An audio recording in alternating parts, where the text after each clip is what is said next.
আসসালামু আলাইকুম ইঞ্জিনিয়ারিং এইডে আপনাকে স্বাগতম। প্রিভিয়াস ভিডিওতে আপনাদের অবজেক্ট স্ন্যাপ এর বেসিক কিছু স্ন্যাপ মোড সম্পর্কে ধারণা দিয়েছিলাম। আজকে আপনাদের অ্যাডভান্সড কিছু স্ন্যাপ মোড সম্পর্কে ধারণা দেব। তাই আজকের টপিকের নাম হচ্ছে how to use advanced object snap mode. Okay, তো শুরু করার আগে বলে দেই, আপনি যদি আমার চ্যানেলে নতুন এসে থাকেন তাহলে সাবস্ক্রাইব বাটনটি চেপে দিন, আর যদি অলরেডি করে থাকেন দেন থ্যাংক ইউ। প্রিভিয়াস ভিডিওতে আপনাদের আমি এই আইকনটির নাম বলতে ভুলে গিয়েছিলাম। এই আইকনটির নাম হচ্ছে ইউসিএস আইকন। ওকে, নিয়ারেস্ট স্ন্যাপ মোড। ট্যানজেন্ট আর নিয়ারেস্ট স্ন্যাপ মোডের মধ্যে ডিফারেন্স হচ্ছে ট্যানজেন্ট স্ন্যাপ মোড দিয়ে শুধু টপ বা বটম স্ন্যাপ করা যায়, আর নিয়ারেস্ট স্ন্যাপ মোড দিয়ে উপর নিচে ডানে বামে যে কোনো জায়গায় স্ন্যাপ করা যাবে। ওকে, দেখুন আপনাদের দেখাচ্ছি।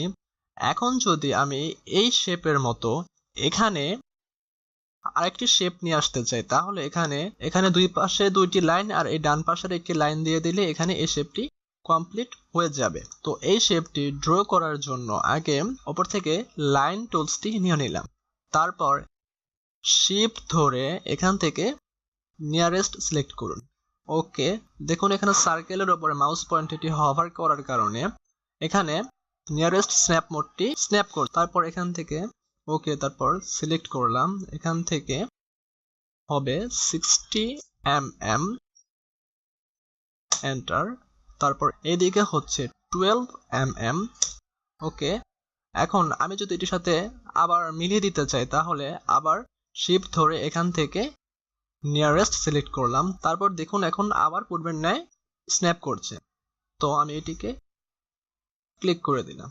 দেখুন এখন উপরের এই শেপের মতো নিচে হুবহু একইরূপ ভাবে আরেকটি শেপ চলে এসেছে। তো এভাবে আপনি নিয়ারেস্ট স্ন্যাপ মোডটি ইউজ করে যে কোনো জায়গা স্ন্যাপ করে অর্থাৎ সিলেক্ট করে কাজ করতে পারেন।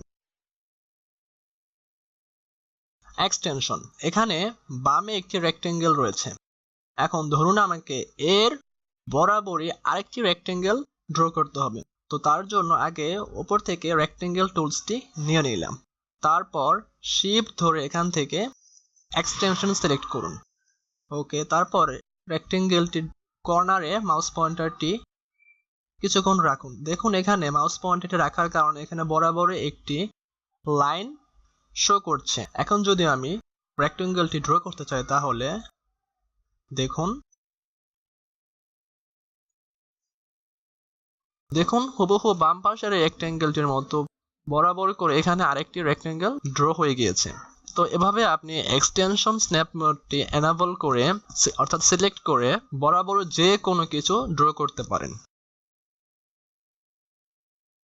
প্যারালাল স্ন্যাপ মোড, এখানে 30 ডিগ্রি অ্যাঙ্গেলে 80 মিলিমিটার একটি লাইন রয়েছে। এখন যদি এখানে প্যারালাল ভাবে আরেকটি লাইন ড্র করতে চাই তাহলে দেখুন আগে উপর থেকে লাইন টুলসটি নিয়ে নিলাম, তারপর এখানে ফার্স্ট পয়েন্ট সিলেক্ট করুন। ওকে, তারপর এখন শিফট ধরে এখান থেকে প্যারালাল সিলেক্ট করুন। ওকে, প্যারালাল সিলেক্ট করার পর এখানে যে লাইনটি রয়েছে লাইনটির উপর মাউস পয়েন্টারটি একটু কিছুক্ষণ হভার করুন। দেখুন এখন অটোমেটিক ভাবে এখানে গ্রিন আরেকটি লাইন শো করছে। এখন এটির লেন্থ হচ্ছে 80 মিলিমিটার, তারপর এন্টার। ওকে, এখন উপরের এই লাইনটির ন্যায় এই লাইনটির লেন্থ হয়েছে কিনা সেটি চেক করার জন্য দুটিকে সিলেক্ট করে তারপর LI প্রেস করে এন্টার চাপুন। দেখুন এখানে লেন্থ হচ্ছে 80, অ্যাঙ্গেল হচ্ছে 330। ওকে, তার মানে দুটি একই লেন্থের এবং একই অ্যাঙ্গেলের। মিড বিটুইন 2 পয়েন্টস, এখানে দুই পাশে দুইটি সার্কেল রয়েছে। এখন আমি যদি চাই এই দুইটি সার্কেলের মিডলে আরেকটি সার্কেল ড্র করতে, এখন এটার মিডলে আরেকটি সার্কেল ড্র করার জন্য আমাকে এই সার্কেলটির সেন্টার নিতে হবে এবং এই সার্কেলটিরও সেন্টার নিতে হবে। তো আগে উপর থেকে সার্কেল টুলসটি নিয়ে নিলাম, তারপর এখন শিফট ধরে এখান থেকে মিড বিটুইন 2 পয়েন্টস এটি সিলেক্ট করুন, তারপর আবার শিফট ধরে এখান থেকে সেন্টার সিলেক্ট করুন। ওকে, এটির সেন্টার সিলেক্ট করলাম। ওকে, আবার শিফট ধরে এখান থেকে সেন্টার স্ন্যাপ মোডটি সিলেক্ট করুন। ওকে, দেখুন অটোমেটিক ভাবে এখন এটি এটির মিড পয়েন্ট পেয়ে গিয়েছে। এখন আমি যদি সার্কেলটির রেডিয়াস দিয়ে দিই তাহলে এটি কমপ্লিট হয়ে যাবে। ওকে, আমি রেডিয়াস দিয়ে দিলাম 20 মিলিমিটার। ওকে, দেখুন এখন পুরোপুরি অ্যাকিউরেট ভাবে এই দুইটি সার্কেলের মিডলে আরেকটি সার্কেল ড্র হয়ে গিয়েছে। তো এভাবে আপনি মিড বিটুইন 2 পয়েন্টস স্ন্যাপ মোডটি সিলেক্ট করে যে কোনো ড্রয়িং এর মাঝে বা লাইনের মাঝে আপনি কোনো কিছু ড্র করতে পারেন। ফ্রম, ধরুন এই সার্কেলটিকে এই লাইনের এন্ড পয়েন্ট থেকে 80 মিলিমিটার সামনে নিতে হবে। তো তার জন্য আগে এম প্রেস করে মুভ কমান্ডটি নিলাম, তারপর এটির সার্কেলটিকে সিলেক্ট করলাম, তারপর মাউসের রাইট বাটন ক্লিক করুন। এখন এই সার্কেলটিকে আমার এটির সেন্টার হতে এটির এন্ড পয়েন্ট থেকে 80 মিলিমিটার অর্থাৎ 80 মিলিমিটার সামনে নিতে হবে।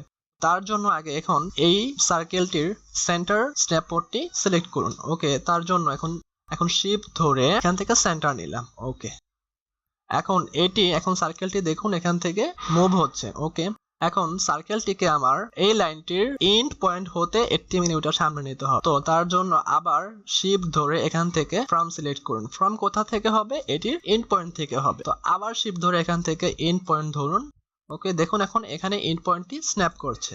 তো এখন এটি হবে হচ্ছে এই লাইনটির এন্ড পয়েন্ট থেকে 80 মিলিমিটার অর্থাৎ 80 mm সামনে। তো এখন 80 প্রেস করে এন্টার দিয়ে দিলাম। দেখুন এখন এই লাইনটি থেকে এই সার্কেলটি 80 mm সামনে চলে গিয়েছে। টেম্পোরারি ট্র্যাক পয়েন্ট, এখন আমি যদি উপরে এই ফ্ল্যাগটির ন্যায় নিচে এখানে আরেকটি ফ্ল্যাগ ড্র করতে চাই, তাহলে এখানে একটি সার্কেল ড্র করলেই ফ্ল্যাগটি কমপ্লিট হয়ে যাবে।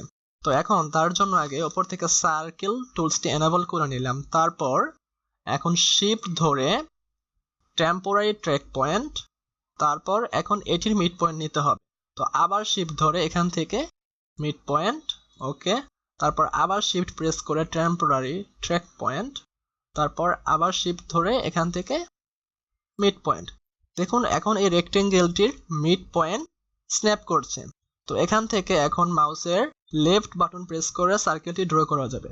এখন যদি আমি সার্কেলটির রেডিয়াস দিয়ে দিই তাহলে উপরের ফ্ল্যাগটির ন্যায় এখানেও ফ্ল্যাগটি ড্র হয়ে যাবে। তো এই সার্কেলটির রেডিয়াস হচ্ছে 15 mm, তারপর এন্টার। দেখুন এখন উপরে এই ফ্ল্যাগটির ন্যায় নিচে এই ফ্ল্যাগটি হুবহু ড্র হয়ে গিয়েছে। এখন এই ফ্ল্যাগটির মধ্যে হ্যাচ অ্যাড করলেই উপরের ফ্ল্যাগটির ন্যায় দেখাবে। এভাবে আপনি শিফট প্রেস করে টেম্পোরারি ট্র্যাক পয়েন্ট সিলেক্ট করে তারপর যে কোনো ড্রয়িং এর মিড পয়েন্ট পেতে পারেন। তো এখন আমি তো এখানে বারবার শিফট ধরে তারপর স্ন্যাপ মোড সিলেক্ট করে কাজ করছি। আপনি